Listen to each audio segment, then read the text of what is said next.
केंद्रीय मंत्री एवं गुरुग्राम लोकसभा प्रत्याशी राव इंद्रजीत सिंह आज बुधवार को धारवेड़ा ब्लॉक के रालियावास गांव पहुंचे। ग्रामीणों द्वारा उनका ढोल नगाड़ों के साथ पुष्प वर्षा कर स्वागत किया गया।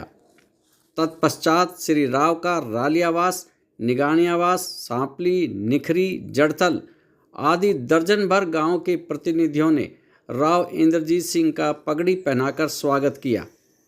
महिला मोर्चा की जिला अध्यक्ष डॉक्टर कविता गुप्ता ने भी अपनी टीम के साथ राव इंद्रजीत सिंह को पुष्पगुच्छ देकर अभिनंदन किया। श्री राव के साथ हरियाणा सरकार में कैबिनेट मंत्री डॉक्टर बनवारी लाल, पूर्व जिला पार्षद अनिल रायपुरिया का भी सरपंच एसोसिएशन व युवा टीम ने स्वागत किया। मंच का संचालन भाजपा जिला महामंत्री सत्यदेव यादव ने किया। हम आपको बता दें, गांव रालियावास में आज ही किसी व्यक्ति की मौत हो गई थी, जिस पर श्री राव ने अपना भाषण शुरू करने से पूर्व दिवंगत आत्मा की शांति के लिए ग्रामीणों के साथ 1 मिनट का मौन रखा व श्रद्धांजलि अर्पित की। श्री राव ने कहा कि आपने मुझे 40-45 वर्षों में खूब परखा है। मैंने क्षेत्र में केंद्र सरकार की बड़ी योजनाओं को धरातल पर लाकर इलाके के विकास को गति दी, मगर अब कांग्रेस ने उत्तर प्रदेश के व्यक्ति को गुरुग्राम लोकसभा का प्रत्याशी बनाया है। अब आपको देखना है कि बाहरी व्यक्ति आपके काम आ सकता है या आपका अपना अजीज।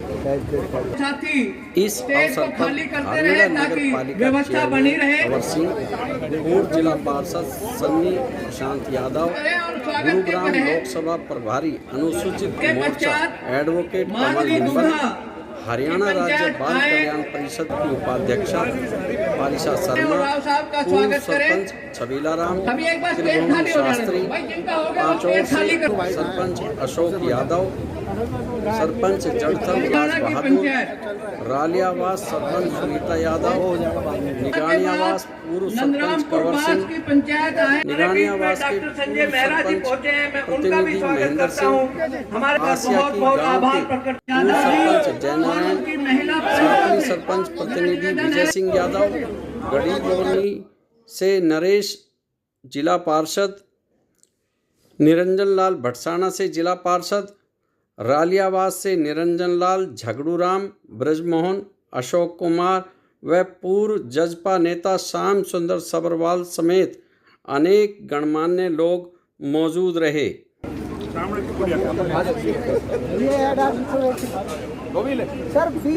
सरपंच एसोसिएशन, ठीक है जी। डॉक्टर बनवारी लाल की जय, डॉक्टर बनवारी लाल की जय। चलो आ जाओ। पार्टी के प्रत्याशी राव इंद्रजीत सिंह जी से और जिन लोगों ने मेरा स्वागत किया, अनेक गांव के सरपंच साहिबान, उनकी सरदारी,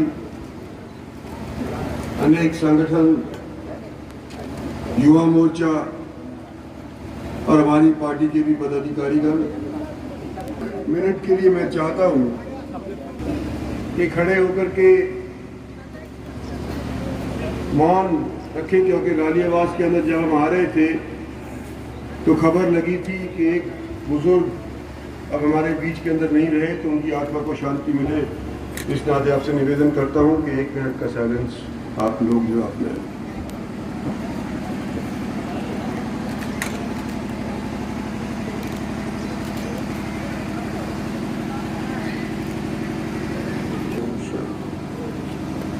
उपस्थित अनेक गांव की आई हुई सरकारी,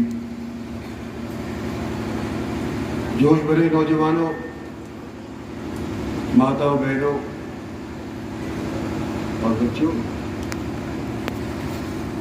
एक बार फिर चुनाव का बिगुल लोकसभा का बज गया है और आप लोगों ने मेरे को और मेरी पार्टी को इससे पहले 2 बार मर्तबा जिता करके पार्लियामेंट के अंदर भेजा है और आज आपके बीच में मैं आया हूं आपके साथी के तौर के ऊपर आपके हिमायती के तौर के ऊपर, आपके हम सफ़र के तौर के ऊपर, कि जो पिछले 10 साल के अंदर देश के अंदर काम हुआ, जो पिछले 10 साल के अंदर डेवलपमेंट का हमारे प्रदेश के अंदर काम हुआ, जो मिल्मा सरकार के मार्फत हमने छोटे से छोटे वर्ग वाले लोगों को राहत पहुंचाने का काम किया, आज अगर आपका दिल गवाही देता है कि केंद्र से भी काम हुआ, प्रदेश से भी काम हुआ, हमारे हितों के लिए ये सरकार प्रयासरत रही, और अगर दिल गवाही देता है तो 25 तारीख को मेरा निवेदन आपसे है कि कमल के फूल वाला बटन दाब करके तीसरी बार मौका दें। आज हम रेवाड़ी के अंदर है, बावल के अंदर है, रालियावास गांव के अंदर है, सब जगह के जो बुजुर्ग आए हुए हैं उनके गांव में शायद नहीं पहुंच पाएंगे। 25 लाख वोट अकेले गुड़गांव के अंदर है, जो शायद हरियाणा के तो क्या नॉर्थ इंडिया के अंदर इतना बड़ा हल्का कोई दूसरा नहीं होगा।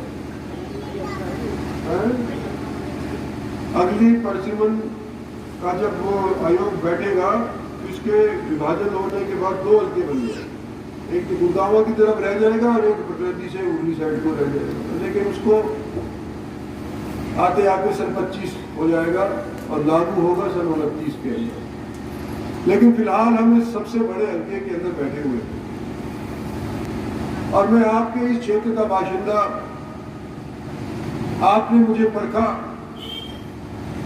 जिस किस्म का हूं मैं इस वक्त अपनी इस उम्र के अंदर बदल नहीं सकता, लेकिन अगर 40-45 साल में आप लोगों ने मुझे परखा है तो आप जानते हैं कि आप लोगों की दी हुई ताकत को मैं अपने निजी स्वार्थ के लिए इस्तेमाल नहीं करता, बल्कि लोगों की और इलाके की तरक्की के लिए ही इस्तेमाल करता हूं। आइंदा भी यही है। और क्योंकि हम सब जगह नहीं जाएंगे, जगह जगह जाकर के हल्के हल्के तौर के ऊपर सिर्फ वोट मांगेंगे, यहाँ पर मीडिया के भी लोग बैठे हैं, सरदारी आई हुई है, मोटे मोटे तौर के ऊपर जो रेवाड़ी के काम हुए उनको गिनवाना चाहता हूँ। कि सबसे पहले तो एम्स जो बावल में अनाउंस हुई थी और जिसका पिछले महीने प्रधानमंत्री ने शिलान्यास कर दिया, कि हमारे क्षेत्र के लिए ही नहीं बल्कि राजस्थान तक के लोगों के लिए फायदेमंद है, और जिसका जिक्र हम कई बार हमारे पार्टी वालों से भी कहता हूं कि स्टेट संभालते हैं उसको करना चाहिए। हमारा western dedicated rail freight corridor, यानी कि मालगाड़ी का सुनिश्चित रेल कॉरिडोर हमारे यहाँ तकरीबन बन गया है। कुंभ के अंदर इसका बड़ा स्थान बना हुआ है, और न्यू रेलवे स्टेशन भी वहाँ पर हमारे कोल ब्लॉक के अंदर बना है। तो डेडिकेटेड रेल फ्रेट कॉरिडोर के माध्यम से जो हमारे यहाँ पर माली हालत के अंदर सुधार आएगा वो आने वाली नस्लें देखें। लेकिन किसी की रिश्तेदारी पटौदी के अंदर है, जमालपुर के अंदर है, गुड़गांव के आसपास निकलते हुए कहीं पर है, तो देखेंगे कि किस तरह से नौकरियां उपलब्ध हुई हैं डेडिकेटेड रेल फ्रेट कॉरिडोर की वजह से, किस तरह से लोगों के जमीन के भाव बढ़ गए हैं, और किस तरह से किराया आ रहा है। अगर कोई शेड अपनी जमीन के ऊपर बना देता है तो विदेशी कंपनियां उसको किराए पे उठा लेती हैं। RRTS का नाम सुना होगा हमारे पढ़े लिखे लोगों ने, रैपिड रीजनल ट्रांजिट सिस्टम। ये एक रेलगाड़ी का योजना है जो इस हाईवे के बगल से, जो ये जयपुर को जाता है, इसके बगल से गुजरेगा। किसी की जमीन अधिकृत नहीं होगी, और जो सरकारी जमीन पहले से ही है उस जमीन के सहारे ये आगे तक जाना था,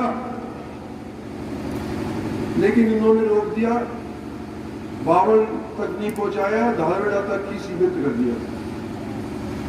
मेरी योजना है, प्लान ये है कि ये रैपिड रीजनल ट्रांजिट सिस्टम जो चलता है दिल्ली से पैसेंजर के लिए, यातायात जो सड़क पे चल रहा है उसको कम करने के लिए अगली योजना के अंदर इसको बावल भी पहुंचाऊं, उसको शाहजहांपुर बॉर्डर तक पहुंचाऊं, उसको रेवाड़ी तक पहुंचाऊं।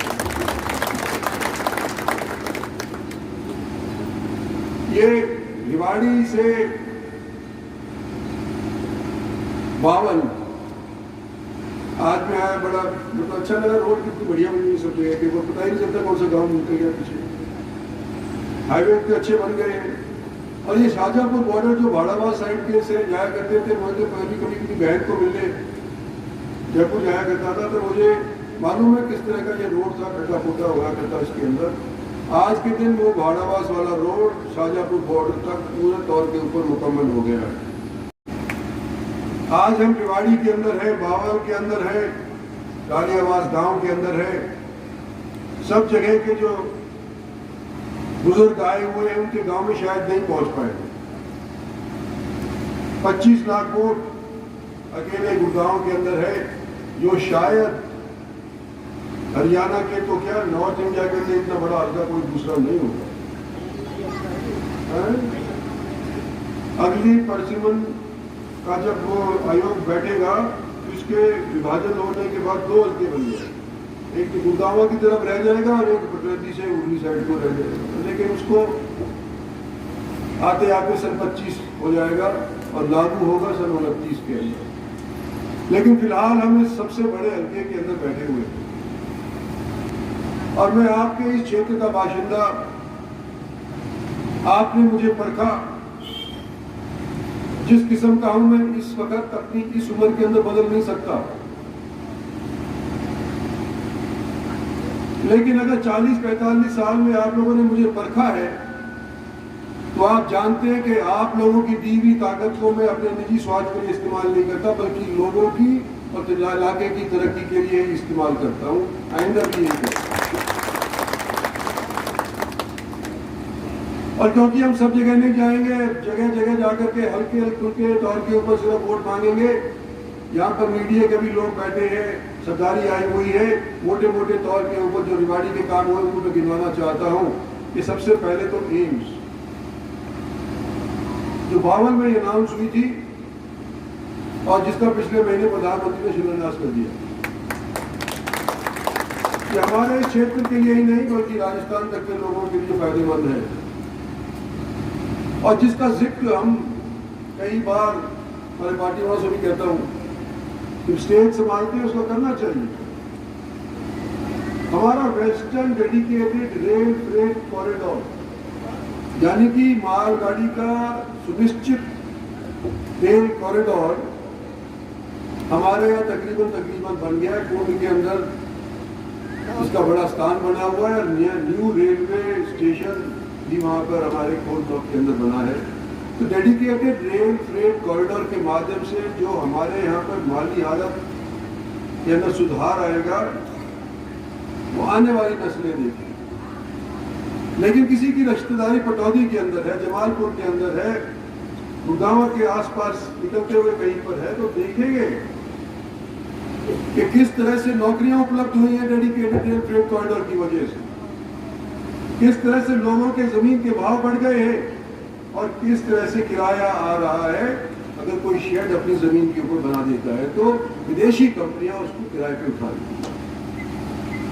RRTS का नाम सुना होगा हमारे पढ़े लिखे लोगों ने, रैपिड रीजनल ट्रांजिट सिस्टम। ये एक रेलगाड़ी का योजना है जो इस हाईवे के बगल से, जो ये जयपुर को जाता है, इसके बगल से गुजरेगा। किसी की जमीन अधिकृत नहीं होगी और जो सरकारी जमीन पहले से ही है, उस जमीन के सहारे ये आगे तक जाना था, लेकिन इन्होंने रोक दिया, बावल तक नहीं पहुंचाया, धारवेड़ा तक ही सीमित कर दिया। मेरी योजना है, प्लान ये है कि ये रैपिड रीजनल ट्रांजिट सिस्टम जो चलता है दिल्ली से पैसेंजर के लिए, यातायात जो सड़क पे चल रहा है उसको कम करने के लिए अगली योजना के अंदर इसको बावल भी पहुंचाऊं, उसको शाहजहांपुर बॉर्डर तक पहुंचाऊं, उसको रेवाड़ी तक पहुंचाऊं। ये रेवाड़ी से 52 आज मैं आया, बड़ा मतलब अच्छा लगा। रोड कितनी बढ़िया बनी हुई सब जगह के, वो पता ही नहीं चलता कौन सा गांव निकल गया पीछे। हाईवे इतने अच्छे बन गए हैं। और ये शाहजहांपुर बॉर्डर जो भाड़ाबाद साइड के से जाया करते थे, मुझे पहली कभी बहन को मिलने जयपुर जाया करता था, तो मुझे मालूम है किस तरह का ये रोड था, खड्डा फुटा हुआ करता इसके अंदर। आज के दिन वो भाड़ाबास वाला रोड शाहजहांपुर बॉर्डर तक पूरे तौर के ऊपर मुकम्मल हो गया है। भी करें तो नेशनल हाईवे में रेवाड़ी नारनौल नेशनल हाईवे न केवल डिक्लेयर हुआ बल्कि पूरा भी हुआ। रेवाड़ी पटौदी का गुड़गांव का नेशनल हाईवे आज के दिन बनने लग रहा है। थोड़ी सी आगे ठेकेदार ने कमजोरी दिखाई है, उसको थोड़ी चाबी लगा रहे हैं, लेकिन ये भी आने वाले समय के अंदर पूरा हो जाएगा। 52 के फ्लाईओवर के ऊपर आप लोगों का आना जाना शुरू कर देंगे। एक अस्पताल 52 के अंदर, एक ट्रॉमा सेंटर 52 के अंदर और एक ऑपरेशन थिएटर 52 के अंदर। ये सारी चीज सिर्फ मैं यहाँ रेवाड़ी की गिनवा रहा हूँ, तो रेवाड़ी वालों से बहुत मान रहा हूँ। लेकिन मैं यूँ कहना चाहता हूँ, अब तो डिक्लेयर हो गया कैंडिडेट भी। पिछली बार जब हम हमारे 3 जिलों में से एक जिले में से गुजर करके निकले थे, तो हम हार के निकले थे। उसकी पूर्ति गुड़गांव ने की, बादशाहपुर ने करी, सोना ने करी, पटौदी ने करी, और रही सही कसर रेवाड़ी और 52 ने कर। और 90,000 वोटों से आगे मैं 52 हल्के से जीत करके निकला था, क्योंकि मेरा ये निजी हल्का है। यूपी से कांग्रेस पार्टी ने उतारा है। और मैं यूं कहता हूं आप लोगों को कि जब आधे वक्त के अंदर, जब पता भी नहीं था कि भारतीय जनता पार्टी सत्तासीन हो जाएगी, उस टाइम तो सब ने मिलजुल करके छत्तीस बिरादरी ने मेरे को यहां से जिता करके भेजा था। और जो मेरी कार्यशैली रही है सो आपने देखी है। अब जब बाहर का कैंडिडेट आ गया तो मेरे दिल में ये बात आती है कि लोग कहेंगे इंद्रजीत तो जीता पड़ा है। हम गर्मी के अंदर क्यों पसीना बहाए? लेकिन मैं आपको यूं कहता हूं